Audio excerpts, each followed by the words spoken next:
Que d'être là, Président Banakane, vous êtes également à nos côtés, le gardien de cette longue lutte. À chaque fois, eh bien, on se réfère à vous pour savoir si eh bien, la vision n'a pas dévié, mais nous croyons dur comme fer que nous restons sur le chemin tracé par les pères fondateurs. Merci à vous que d'être là. Bienvenue, Président. Meilleurs vœux, bonne année, merci, Fabrice. Je n'ai pas eu l'occasion de te le souhaiter. Meilleurs vœux à mes copanélistes, Bertrand Tassinda,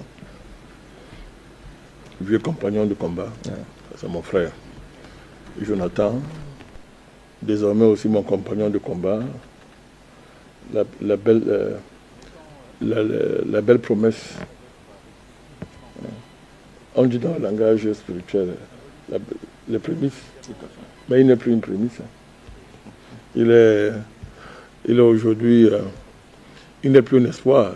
Il est la réalité de la jeunesse panafricaniste qui monte en puissance. Il en est le symbole aujourd'hui. Et je lui souhaite bonne année, meilleurs vœux. Bertrand et moi, on s'est vu, on s'est déjà souhaité, on s'est déjà fait les vœux de fin d'année. Je voudrais souhaiter de manière spéciale meilleurs vœux à mon frère Hamza Suleiman. Bertrand Tassinda a dit des paroles appropriées pour ce qui le concerne. Ça rejoint ce que j'ai dit la semaine dernière. C'est un homme de confiance. C'est un homme de confiance. C'est un homme d'honneur. Je voudrais résumer, vous n'êtes pas trop bavardé, le concernant dit c'est un homme de confiance, c'est un homme d'honneur. C'est un homme d'honneur. Donc je le salue, je suis très heureux d'être avec lui sur ce plateau. Je salue les techniciens, spécialement Carlos, technicien en même temps acteur du débat. Donc, nous le saluons parce que il est une émission où vous avez un technicien qui est en même temps acteur, c'est particulier. Donc, Carlos, il innove dans ce domaine-là, je le salue. Et je salue les centaines de millions de téléspectateurs, milliards de téléspectateurs qui n'ont jamais fait de faux, qui n'ont jamais abandonné cette émission désormais historique. Fabrice, Bertrand m'a mis le pied à l'étrier et il a déblayé un chemin, je ne peux pas me débiner. La sortie de ce qu'on appelle prélat au Cameroun. D'abord, commençons par des formes. Bertrand est quand même important comme les formes, qu'on tient compte des formes. La position de 3 prélats, ça ressemble à un club de prélats qui vient d'une région du Cameroun. Le respect que j'ai pour cette région, je ne veux pas nommer ça, pour faire comme si, ça ferait comme si il parle au nom de cette région. Non. Ces 3 prélats, c'est pas qui viennent d'une région du Cameroun, c'est important. Et qui forment un petit club là. Mais ils ne représentent pas l'Église catholique, déjà au Cameroun. Leur position, ce n'est pas la position officielle de l'Église catholique au Cameroun. Déjà, on était question de forme. Hein? On était question de forme. Monsieur Cléda, quand il parle à son nom personnel. Il n'engage pas l'Église catholique. Au Cameroun, il faut bien rappeler ça. Donc, ce club de 3 prélats, comme je l'ai dit, qui vient d'une certaine région du Cameroun, s'épanche depuis un certain temps par des sorties intempestives d'une légèreté qui trahit la réalité des intérêts, pas, qui ont souvent porté le mouvement catholique au Cameroun au niveau de ses instances officielles. Jonathan a soulevé un de ces pans, historiquement parlant. La hiérarchie catholique était anti-nationaliste, anti-indépendantiste, soutenait le colon et maudissait les patriotes camerounais en leur disant que leur place est en enfer, puisqu'ils osaient remettre en cause l'ordre colonial. Officiellement, ils ne s'est jamais repenti par rapport à ça. Jamais. Donc, quand il y a un lobby colonial catholique qui a pesé de tout son poids pour qu'on détruise dans la destruction du patriotisme camerounais. C'est un fait historique. Ça n'a pas changé jusqu'à présent. Ça n'a pas changé de manière fondamentale. Cette tradition catholique, au niveau de la hiérarchie catholique, telle qu'elle s'est constituée historiquement dans notre pays, je ne parle pas des fidèles. Ben, maintenant, ça ne veut pas dire que les fidèles ne vont pas nous maudire, parce que certains catholiques considèrent que leurs prélats sont des dieux, sont dieux. Et que... Il y a un fidèle catholique sur le plateau avec nous. Je dis certains fidèles catholiques. Certains fidèles catholiques.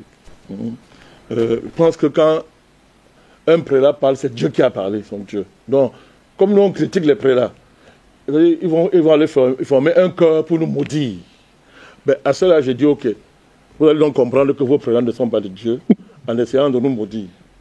Mais je préfère donc, pour rester sérieux, ne pas confondre les fidèles catholiques et la hiérarchie, une certaine partie des éléments de la hiérarchie. Il faut qu'on maîtrise cette nuance quand on passe cette affaire. Parce que ce n'est pas la conférence épiscopale qui a parlé. C'est Monseigneur Cléda et ses amis. Son club qu'il a créé, certainement son club, qui s'agite et se penche dans les médias. D'ailleurs, ils ont le droit de se pencher et de s'agiter dans les médias. Donc, historiquement, donc, Fabrice, la hiérarchie catholique est restée dans la dynamique coloniale. C'est-à-dire que, reprenant en son compte la hiérarchie coloniale qui considère que nous sommes des indigènes et que le colon est envoyé par Dieu pour nous sortir de l'indigénat et nous amener, n'est-ce pas, dans le bonheur paradisiaque du royaume catholique qui est certainement l'unique royaume divin qui est sur cette terre. Ils ont conduit, ça n'a pas changé jusqu'à aujourd'hui. Je peux revenir sur la valeur des canons théologiques de l'Église catholique. Je ne vais pas revenir là-dessus. Mais même si vous prenez ça, c'est resté colonial, c'est resté, rien n'a changé. C'est-à-dire c'est romain, rien n'a changé. Alors la forme que ça prend aujourd'hui, c'est la forme-là, cette espèce d'arrogance et de tutorat que les évêques, les prêtres pensent avoir de manière naturelle. C'est-à-dire pour parler à des États, parler aux dirigeants, comme si ils étaient revêtus d'une notion particulière qui les donnait une aura et une supériorité parce qu'ils mettent les soutanes et ils sont prêtres de l'Église catholique. La forme, c'est ça, ce démocratisme primaire néocolonial qu'on met en avant. Et de manière extrêmement légère, bête, sans substance intellectuelle, digne de l'arrogance de l'Église catholique. Tout à l'heure, j'y reviendrai. Donc il est important de situer ça historiquement, cette tradition dans notre pays. Alors qu'ils n'ont jamais remis en cause la question même de la longévité papale qui est même au-delà. Vous avez pris dans ma bouche, moi vous savez que j'allais venir là. J'arrive. Ça c'est la dimension substantielle. Donc, il y a cette tradition qu'il faut rappeler. Il faut savoir au Cameroun qu'est l'Église catholique. L'Église catholique a des intérêts extraordinaires dans les pays africains en général et un pays comme le Cameroun. C'est un des plus grands propriétaires fonciers. Plus grand. Il a des exploitations scolaires. Je dis bien exploitation scolaire. Je ne dis pas le français. Je dis exploitation scolaire, d'enseignement supérieur, etc. Des hôpitaux, tout un réseau qu'on masque derrière la philanthropie, mais qui sont des affaires. Et je ne parle pas du commerce des âmes. Qu'elle fait? Donc, c'est une puissance. C'est une puissance. Le vrai débat, c'est de savoir quel est l'état de cette puissance, quels sont ses intérêts, et quand des éléments importants de sa hiérarchie au Cameroun parlent, ils parlent pour le bien de qui? Ses soins, peut-être. Non, attendez. Ça parce que quelqu'un est prêt, ça parce qu'on met une soutane, et on convoque Dieu, qu'on se soucie de la vie des gens, qu'on se soucie de l'intérêt du pays, de son pays. Attention, je vais vous démontrer comment il y a une incompatibilité radicale entre l'appartenance à l'Église catholique romaine et la défense des intérêts des nations africaines en général et du pays qu'on appelle le Cameroun. Alors je vais vous démontrer ça de manière très simple et logique. Donc, quand les gens font comme si, quand les prêtres catholiques parlent, c'est un message divin. Non, c'est un message qui revêt le masque de l'autorité religieuse, mais qui est fondamentalement et substantiellement terrestre. C'est-à-dire fondé sur des intérêts bassement matériels, sur l'argent. Je vais vous démontrer qu'il y a l'affaire d'argent dans cette affaire. Pourquoi ils sont en colère? Vous allez voir, il y a l'affaire. C'est l'argent, c'est pas autre chose, c'est l'argent. Je vais vous démontrer. Donc, il faut rappeler ça.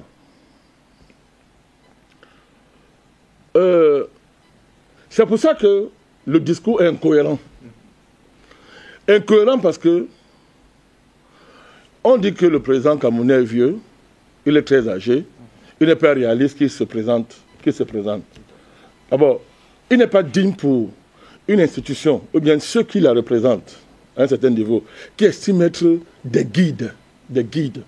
Donc il y a une certaine, à qui on accorde a priori une certaine substance, de la contenance, de prêter, de reprendre dans leur compte des rumeurs de quartier. Le président Biya n'a pas dit qu'il est candidat à l'élection présidentielle de 2025. Montre-moi où c'est écrit. C'est écrit où? C'est écrit où? Quand un président dit que je suis candidat, il vous dit « je suis candidat ». Le 31, il y a un ensemble de formules que le président a fait ressortir dans son discours. Des gens assimilent ça à une déclaration de candidature. Le président n'a pas dit dans son discours que « je suis candidat ». Fabrice Ndom. Ça veut dire quoi? Qu'on est candidat? Nous, on peut le reprendre aussi à notre compte. Écoutez, je pense qu'on est dans un débat sérieux, Fabrice. C'est-à-dire que si quelqu'un dit qu'il est candidat à l'élection présidentielle, il y a un ensemble de procédures, que ce soit en termes juridiques, mais ce serait trop loin, c'est compliqué, que ce soit en termes même dans le langage, même dans le langage politique. Fabrice, je vous dis, montrez-moi un seul passage du discours présidentiel le 31 décembre où le président dit qu'il est candidat. On est en politique, hein? Bon, que vous les journalistes, vous fassiez des spéculations, que d'autres le fassent, mais est-ce que des prélats à qui on prête un certain confort intellectuel et une certaine possibilité de hauteur reprennent à leur compte ces rumeurs et font de ça une vérité? Un. Deuxièmement, est-ce que entre le Cameroun, prenons le Cameroun, c'est une comparaison. Et si la rumeur venait à se confirmer? Mais c'est jusqu'à présent, vous n'avez aucune preuve que le président Biya est candidat à l'élection présidentielle. Quand on fait acte de candidature à l'élection présidentielle, on parle comme certains opposants parlent au Cameroun. Ils vous disent que nous sommes candidats. Vous n'avez pas suivi les discours de certains opposants au Cameroun? Tout à fait. Nous sommes candidats à l'élection présidentielle. Le président n'a pas dit ça. Dit que ma détermination à vous servir reste intacte ne veut pas dire que je suis candidat à l'élection présidentielle. Je pense que, Jonathan, toi tu comprends ça très bien. Hein? Tout à fait. Ça ne veut pas dire ça. Alors, ça ne veut pas aussi dire qu'il ne sera pas. Vous voyez ça? Oui. Ça ne veut pas aussi dire qu'il ne sera pas. Mais des gens d'un certain niveau doivent être en mesure de gérer de telles nuances. Surtout quand on a la responsabilité de gérer, de conduire ce qu'on appelle le troupeau. Mais de conduire le troupeau. Donc, je suis encore sur les questions de forme, hein, jusqu'à là. Maintenant, si on prend l'Église catholique dans son ensemble, Fabrice, on voit, n'est-ce pas, les catholiques disent que, n'est-ce pas, la sphère d'action des catholiques, c'est pas le monde entier. N'est pas Rome agit à dimension globale. N'est pas Rome est une église universelle. C'est ce qu'il a dit. Je le prends leur expression. Tout à fait. Elle a une implantation territoriale. C'est un empire spirituel. C'est un empire religieux. N'est-ce pas? Ouais. Bon. Si on parle de ce point de vue, de ce principe, le Cameroun, c'est seulement le Cameroun. Le Cameroun, ce n'est pas un empire universel. Le Cameroun a même dit que je veux commander le monde entier. Bon, donc, si on parle de ce point de vue, maintenant, on prend l'affaire de l'âge.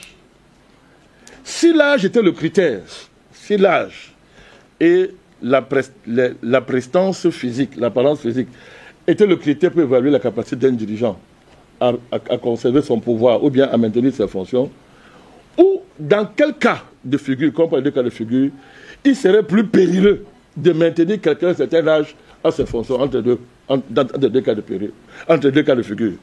Le Vatican, qui commande le monde entier sur le plan religieux, et les catholiques sont dans le monde entier, et le président Biya, qui lui gère seulement un pays de 24 ou de 30 millions d'habitants, là où Rome gère des milliards de dividendes dans le monde entier. Dans les deux cas de figure, où est-ce qu'il est plus périlleux de conserver quelqu'un qui apparaît fatigué? Constat vite fait. Le constat est vite fait. Hein? Ouais. Donc les trois pour là, ils ne savent pas voir ça. Quel est l'état de ce qu'on appelle pape aujourd'hui là? D'abord, il a même démissionné. Il a qui été démissionné, il l'a mis là. C'est-à-dire, le cas du Vatican est très grave. Quelqu'un a dit que j'ai démissionné, il est tout là. Il a écrit le démission, hein? Il a mis là. Donc, on ne sait pas pourquoi il dit que j'ai démissionné, mais il reste toujours en fonction. Bon, lui, il marche sur une civière, non? Ouais. Il marche sur... Une roulette. Une roulette, non? Carlos. Voilà. De Carlos. Comme d'habitude. Bon, est-ce que nous... Voilà. Est-ce que nous, on s'est mêlé des affaires du Vatican pour dire que le type là est incapable d'assumer ses fonctions? Est-ce qu'on l'a fait? Hein? Non. Pourquoi vous embêtez Carlos? C'est ça, là. Voilà l'image. Est-ce que quelqu'un s'est levé au Cameroun? Est-ce qu'une autorité camerounaise de quelque nature que ce soit s'est levée pour dire que bon, comme il marche sur une roulette, il est vieux, il faut qu'il démissionne. Parce que la charge de gérer un empire universel, comme l'Église catholique, n'est pas compatible avec un tel État. Est-ce qu'on a dit ça? Mais comment des gens ne peuvent pas balayer devant leur porte? Ils disent qu'ils lisent la Bible là. La Bible dit que, avant de voir la paille qu'il y a là, enlève la poutre qu'il y a dans ton œil. La poutre dans tes yeux, mais ils ont la poutre dans leur œil, mais ils voient la paille. Là où elle n'existe même pas. À un autre niveau. Ouais. Bon. Est-ce que Monseigneur Cléda, c'est un Camerounais? Vous ne pouvez pas parler des deux autres membres de son club. Le respect que j'ai pour les fidèles là m'empêche d'utiliser certains mots aujourd'hui. Cléda, hein? Est-ce qu'il est Camerounais? Jonathan, je soulève un débat ici. Hein? Cléda, les prêtres là, ils sont Camerounais. Ils sont Vatican. Ce sont des Romains. Ils sont la nationalité vaticane. Ce sont des Romains. Je dis, ce sont des Romains. Tout à fait. Oui, je sais. Ils sont nés Camerounais. Ça, c'est évident. Mais depuis qu'ils ont revêtu la soutane là, et ont porté ces mains là, ce sont des Romains. Donc, j'ai envie de poser une question. De quel droit, à ce niveau, ils se mettent dans les affaires camerounaises? Maintenant, bon, s'ils aiment tant le Cameroun, il va dire que oui, je suis Romain, mais je suis né au Cameroun. La question aussi est simple. Je l'avais déjà posée à l'époque, quand le cardinal Toumi excellait dans ce rôle, perd son âme, il n'est plus de ce monde. J'avais demandé, en cas de conflit entre les intérêts de Rome et ceux du Cameroun, ils vont choisir quel camp? Rome. C'est ce que leur fonction leur oblige. Tout à fait. L'appartenance à l'Église catholique, à ce niveau, les oblige à privilégier les intérêts de Rome. Pourquoi? Parce que Rome, c'est Dieu. Parce que Rome représente Dieu, le pape représente Dieu sur la terre, d'après le canon catholique. Donc on ne saurait donc privilégier les intérêts temporels et les mettre au-dessus des intérêts religieux et spirituels, divinement représentés, d'après le canon catholique, par celui qu'on appelle pape.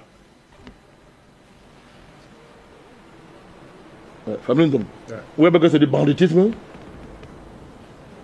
C'est le trafic d'autorité. C'est du trafic d'autorité. C'est du banditisme religieux et spirituel. Voici la vraie raison. Je vous la donne. Pour sortir, président. Oui, vous voulez tout que sorte. La vraie raison est celle-ci.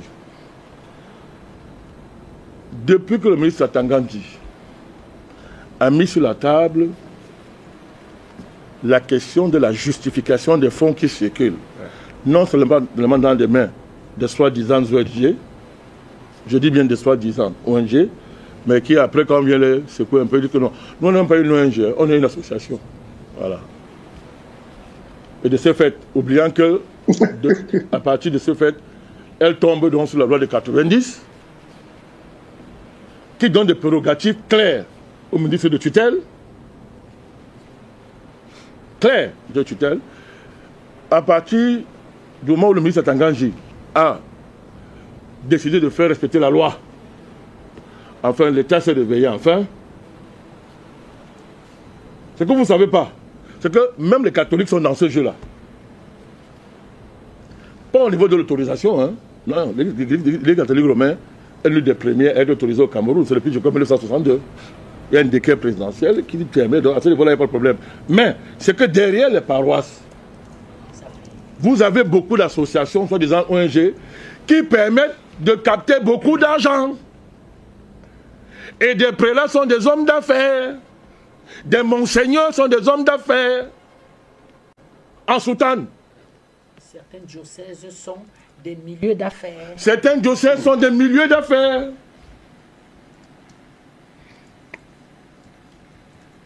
Voilà le vrai problème.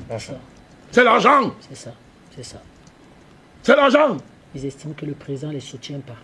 Et du coup, non, ils font ce qu'ils savent faire d'habitude. Menacer les anciens, les fils de catéchistes, les enfants qu'ils ont élevés, les enfants qu'ils ont vu grandir, les enfants à qui ils ont payé la pension. Hein? C'est-à-dire, les enfants sur qui ils ont prié et imposé les mains hier. Et vous savez que le père du président Paul Biya, c'était un catéchiste, non? Ouais. Vous savez ça, non? Tout à fait. C'était un catéchiste. Alors, donc, l'Église catholique estime qu'elle a des droits particuliers sur tous les enfants catholiques qu'elle a vu grandir. Tout à fait. Qu'elle a vu porter la culotte quand ils étaient petits. Pour peu qu'on te donne une bourse ici, on te donne un bout de pain, on a vu ton père porter les culottes trouées, et qu'on a fait de la philanthropie catholique, alors on a des droits absolus. Pas plus d'hommes. Ouais. Cette arrogance de l'Église catholique romaine au Cameroun est un problème terrible. Fabrice, terrible. C'est ça l'arrogance là. Donc, d'où vient le pouvoir, d'où vient que un petit monseigneur comme M. Cléda se permet de parler, il parle comme si il parle à ses enfants, il a l'autorité spirituelle. Mais quelle autorité? C'est valable pour les catholiques. Ceux qui pensent que le catholique, le monseigneur est un dieu, d'accord. Autorité morale, oui. Si vous voulez pour les catholiques. Et par politesse, d'accord, oui. Mais c'est quoi cette affaire? Où une organisation religieuse qui a tout eu du Cameroun, les terres gratuites, l'argent, tout eu de ce pays, qui a même pillé ce pays. Et à chaque fois, quand le Cameroun a rendez-vous avec son histoire, du mauvais côté, toujours du mauvais côté, c'était vrai en 1960, dans les années 60. C'était vrai dans les années 70 encore. C'est encore vrai aujourd'hui. Ils font semblant, alors qu'ils ont toutes les informations.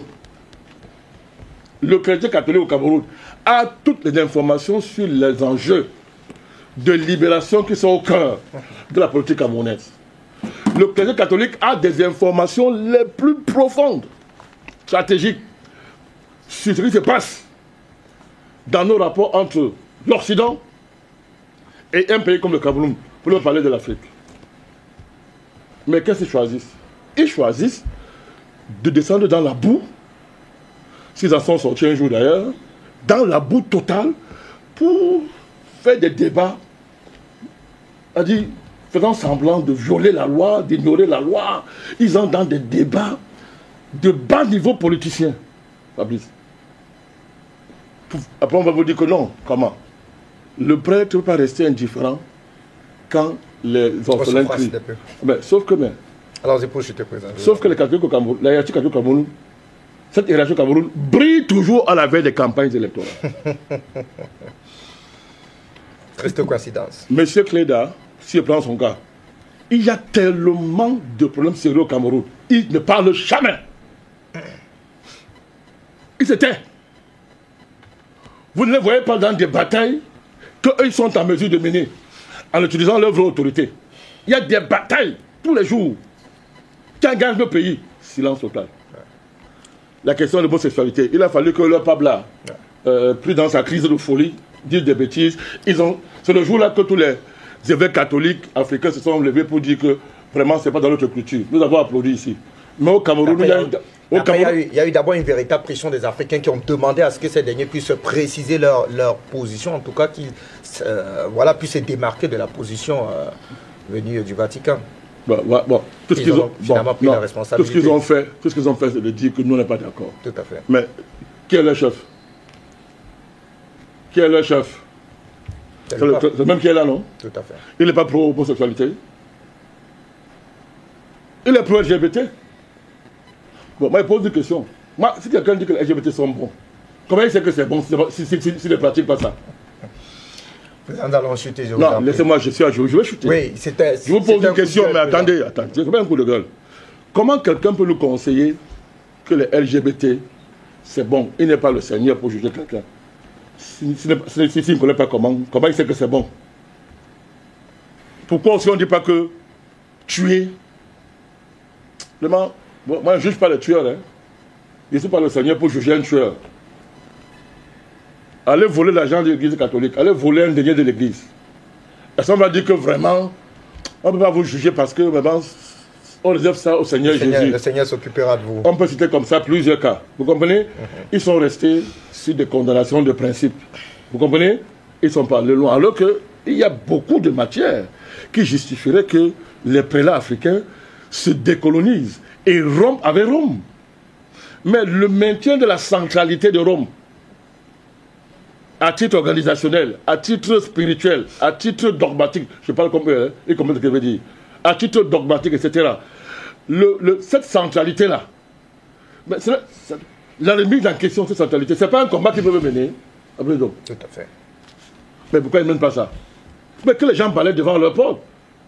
Est-ce que si nous voulons nous attarder sur les sales odeurs qui émanent du Vatican, les sales odeurs, je dis bien les sales odeurs qui émanent du Vatican, un prêtre catholique peut parler devant un Africain éveillé? Mais on est où là? Mais un peu d'humilité quand même. D'accord. Que les gens soient un peu humbles, Fabrice Dôme. Un peu humbles. La dame dont on parle, Fabrice... Non, président, je vous en prie. Je ne ferai pas l'honneur de prononcer son nom ici. Je connais votre problème. Elle a tout fait pour qu'on ferme cette chaîne. Vous ne savez pas encore ici, Fabrice. Nous avons ferraillé contre cette dame, la dame du rédac, qui avait juré de fermer cette chaîne. Et je lui avais dit, ok, comme tu te prends pour la reine du monde, on verra comment tu vas réussir. Ça l'a dépassé. Cette dame fait la promotion des anti-valeurs au Cameroun. C'est connu de tous. C'est connu de tous. Ouais. Les messieurs qu'elle a, ils ont déjà dit quoi? Ils ont déjà dit quoi? Vous voulez qu'on parle de la gestion d'établissements catholiques? Non, c'est pas l'objet. Vous voulez qu'on parle de leurs affaires? Pas ce soir, président, je vous en prie. Ah, pas ce soir, hein? Ouais. Donc, c'était pour dire quoi? Tout ça, ça manque de sérieux. D'accord. Mais vous savez, je vais terminer en disant ceci. Pour ce qui me concerne, et le NMP. Absolument. Et pour les panafricanistes aussi. Il y a il y a une manière de débattre qui ne m'intéresse plus. Si l'Église catholique peut déstabiliser le Cameroun et imposer sa volonté, eh bien moi je les attends. On va voir. Je répète, si Monseigneur Cléda et son club de prélats qui l'entourent là, mais au-delà, si les catholiques pensent qu'ils sont, si la hiérarchie catholique pense qu'elle est trop puissante et qu'elle va peser au point de vouloir imposer en termes d'avenir du Cameroun, eh bien on va voir, je suis à Mondo Vision, on va voir. Ils vont donc voir qu'ils fassent les affaires tranquillement. Le Cameroun n'est plus à ce niveau. Deuxième chose, je termine par là. Ça, c'est pour ne pas fuir à l'égard de ma responsabilité.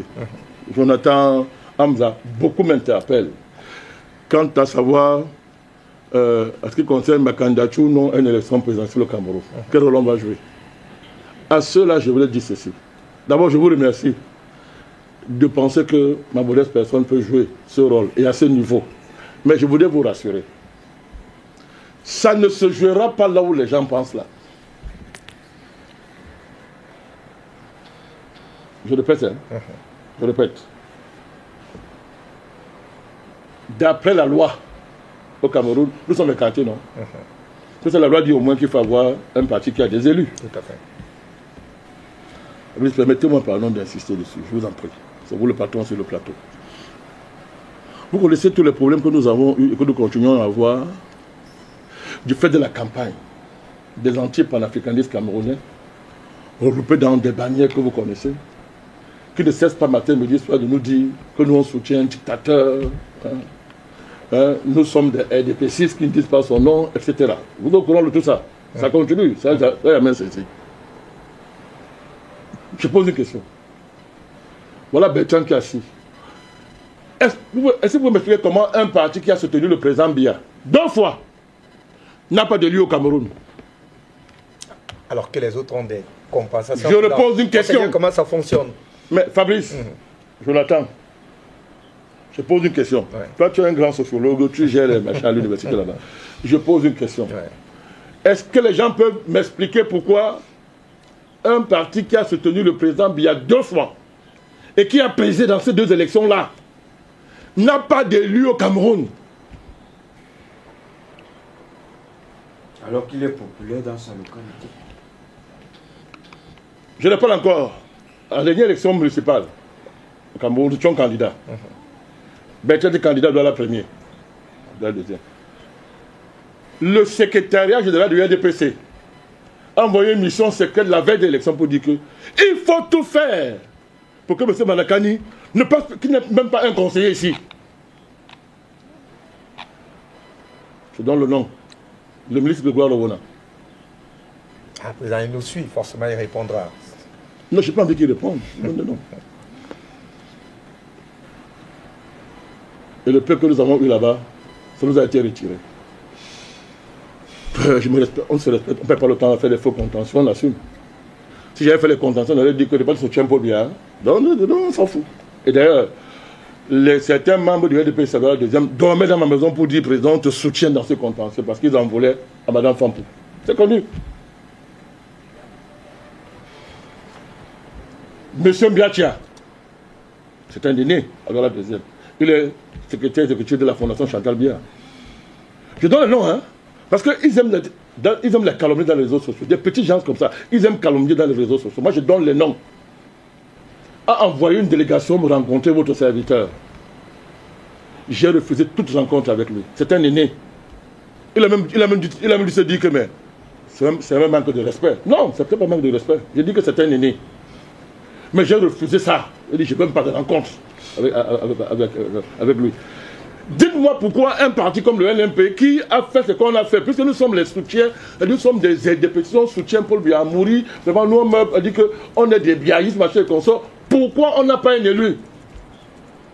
Alors que ceux qu'on appelle opposants ont des élus donnés cadeau par le RDPC. Vous ne connaissez pas ce parti qui a fait l'objet d'une sortie d'un ministre au Cameroun, Famandongo, ministre d'État, qui a dit ok, on va le corriger parce qu'il est ingrat, c'est pas le nom, il est ingrat.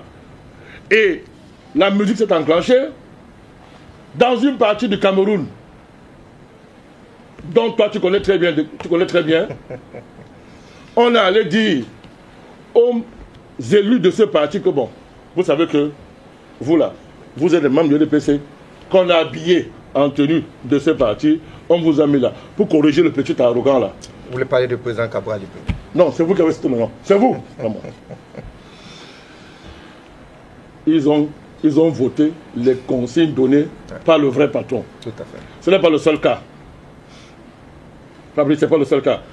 Au Cameroun, on trouve que soutenir Paul Biya dans une alliance patriotique, purement, n'ayant jamais été membre du RDPC, je ne le serai jamais. Mais on trouve que c'est plus pire, Fabrice, que d'avoir été au gouvernement de Paul Biya, appliquant son programme, exécutant ses ordres. Et après, on redevient opposant. On trouve que non, c'est pire. On trouve que nous aussi, nous on a fait pire. C'est incroyable. Donc, c'est pour dire quoi? Vous voyez très bien que il y a une configuration, Fabrice, qui s'est mise en place, et Jonathan l'a si bien compris depuis très longtemps, pour écarter les panafricanistes et le panafricanisme au Cameroun. De ce point de vue, n'est-ce pas, quand on regarde la configuration légale du pays, ils sont en première ligne. Donc moi je ne peux pas être élu puisque je n'ai pas d'élu. Hein? Mais écoutez-moi très bien, je réponds à Hamza et aux autres. Ouais. Ça ne se passera pas comme ils ont prévu. D'accord. Notez ça, hein? Ça ne se passera pas comme ils ont prévu. Et ils verront que le panafricanisme et les panafricanistes camerounais sont incontournables. Ils ne sont pas seulement incontournables. C'est nous qui avons la clé. Je le répète, c'est nous qui avons la clé. D'accord. Merci. Donc, à Jonathan, à Hamza, je vous dis... Soyez-en rassurés. Je vous écoute. Ouais. Vous n'êtes pas en train de parler en l'air. Votre démarche est sérieuse et s'inscrit dans une dynamique qui va bouleverser l'ordre qu'il y a au Cameroun et qui va surprendre le monde. Merci, merci infiniment à vous, très chers messieurs. On va donc nous intéresser à notre feuille de route le temps de cette édition du débat panafricain. Ça sera juste après cette courte transition.